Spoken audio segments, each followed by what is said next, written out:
Bien le bonjour. On se retrouve aujourd'hui dans un nouvel épisode de podcast qui sera la suite en fait du podcast qu'on a pu faire avant sur la guérison, sur faire le deuil de la personne qu'on a été avant.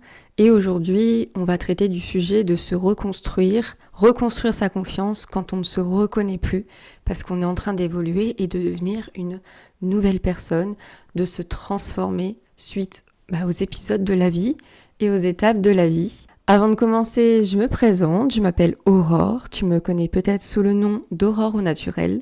J'ai créé ma chaîne YouTube en 2013, à l'origine pour parler de cheveux et de soins au naturel. Et puis au fil des années, mes contenus ont évolué en même temps que moi. Aujourd'hui, je parle de bien-être, de développement personnel, de santé globale, de relation à soi. Je suis à la base ingénieure agroalimentaire de formation, mais j'ai aussi un diplôme en sciences de l'entraînement et de nutrition. Et je suis certifiée en accompagnement en hygiène de vie, bien-être et naturopathie. À travers ce podcast, je partage une approche à la fois rationnelle, sensible et profondément humaine, nourrie par mes formations et par mon propre chemin.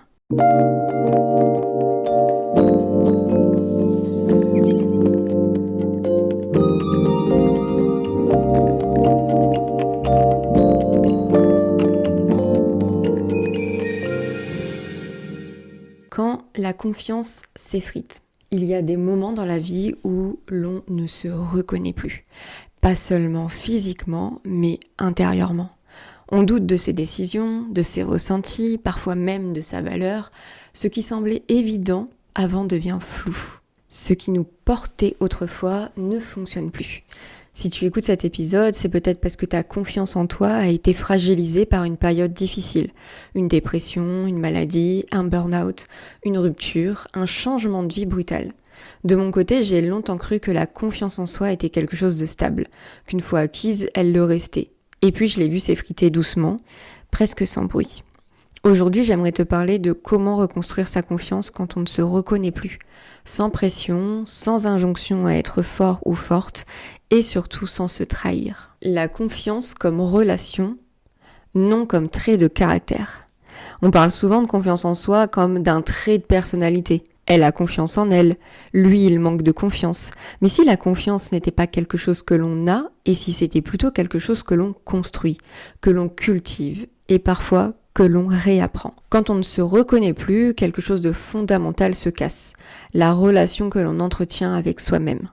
Reconstruire la confiance, ce n'est donc pas se motiver davantage, mais c'est réapprendre à se faire confiance. Pourquoi on perd confiance quand on ne se reconnaît plus ? La perte de confiance en fait arrive souvent quand il y a un décalage entre ce que l'on était et ce que l'on est devenu. On se juge à l'aune de l'ancienne version de soi. Personnellement, je me disais souvent « avant j'y arrivais, pourquoi plus maintenant ?» Et sans m'en rendre compte, j'ai commencé à douter de mes capacités, de mes choix, de mon intuition. La confiance chute quand on se demande en permanence si l'on est encore capable. Le faux mythe du « il faut se pousser un peu ». Quand on va mal, l'entourage, parfois avec de bonnes intentions, peut dire « fais-toi confiance, force-toi un peu, sors de ta zone de confort ». Mais quand on ne se reconnaît plus, se forcer peut faire complètement l'effet inverse. Dans mon expérience, chaque fois que je me suis poussée au-delà de ce que je pouvais réellement donner, j'ai perdu encore un peu plus confiance. Parce que mon corps et mon système nerveux n'étaient pas prêts. La confiance ne se construit pas dans la violence, elle se construit dans la sécurité. Recréer de la sécurité intérieure. Avant de reconstruire la confiance, il faut souvent recréer une base de sécurité. Cela peut passer par des choses très simples, des routines rassurantes, des engagements petits mais tenus, des temps de repos assumés ou simplement apprendre à dire non. À un moment donné, j'ai compris que tenir mes propres promesses, même minuscules, me redonnait peu à peu confiance. Se faire confiance, c'est d'abord se respecter. Par exemple, quand j'ai repris la salle de sport, quelque chose qui est pour moi primordial à mon équilibre, à mon bien-être mental, je me suis fait une promesse de me dire « tu y vas toutes les semaines ». Pas « tu y vas 2 fois, 3 fois, 4 fois, 5 fois par semaine », mais juste « tu y vas toutes les semaines ». Si c'est 1 fois, c'est ok. Si c'est 2 fois, c'est ok. Si c'est 3 fois, c'est méga bien. Et le fait d'y aller toutes les semaines, d'aller marcher aussi, où je me disais sors au moins 2 fois par semaine, va marcher un peu. Je me suis pas donné un objectif d'y aller plusieurs fois par semaine dans le trop. Je me suis dit vas-y au moins 2 fois et au moins 15 minutes. Mais si c'était plus, c'était bien.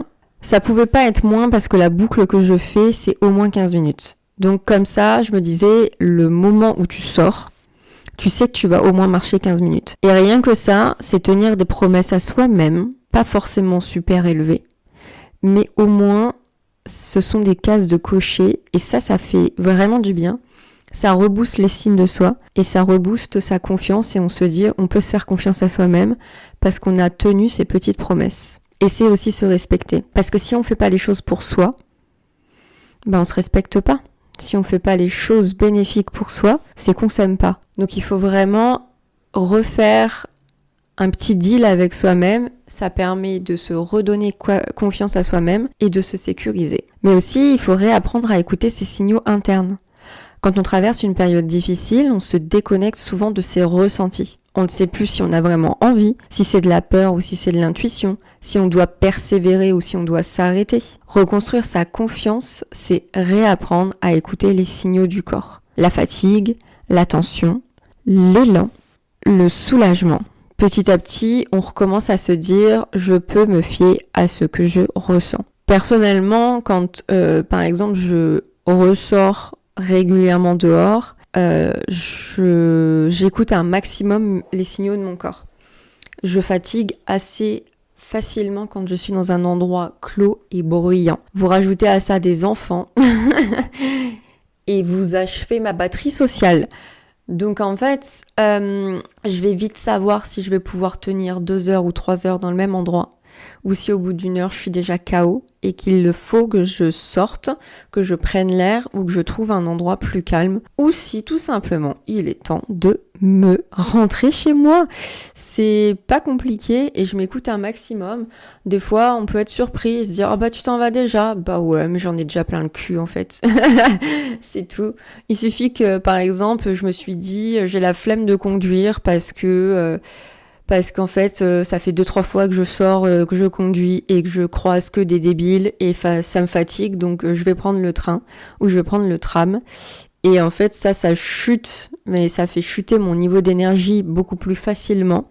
C'est différent de la voiture, mais disons que c'est pareil. Il suffit que je prenne le tram pendant 1 heure et ça peut se passer très bien parce qu'il n'y aura pas de bruit. Et il suffit que je prenne 5 minutes le TER et que ce soit le sbeul et ça me fatigue quoi. Donc je m'écoute de plus en plus et je n'ai aucun problème à me dire c'est pas grave, ça fait que 1 heure que t'es sorti, tant pis tu rentres parce que t'en peux plus. La confiance comme processus lent et vivant. La confiance ne revient pas d'un coup. Elle se reconstruit par micro-expérience, oser une petite chose, observer comment on se sent, ajuster, sortir un peu de sa zone de confort. Il y a des jours avec, il y a des jours sans, mais chaque fois que tu t'écoutes plutôt que de te forcer, tu renforces cette relation avec toi-même. Pour conclure, tu n'as pas perdu ta confiance, tu es juste en train de la transformer, de te la réapproprier. Si aujourd'hui tu as l'impression de ne plus te reconnaître, ce n'est pas un échec, c'est souvent le signe que ton ancien système ne te convient plus. La confiance que tu construis maintenant sera différente, moins basée sur la performance, plus ancrée dans l'écoute et la vérité intérieure. Et cette confiance-là est souvent beaucoup plus solide. Si cet épisode t'a parlé, tu peux m'écrire sur Instagram pour me dire dans quel domaine ta confiance a été la plus touchée ou ce qui t'aide aujourd'hui à la reconstruire. Et si tu connais quelqu'un qui traverse cette période floue, n'hésite pas à lui partager cet épisode. Merci d'avoir écouté. On se retrouve très bientôt. Je te souhaite une belle journée, une belle après-midi ou une belle soirée selon le moment où tu vas écouter ce podcast. Et je te dis à très bientôt dans un prochain podcast. Ciao!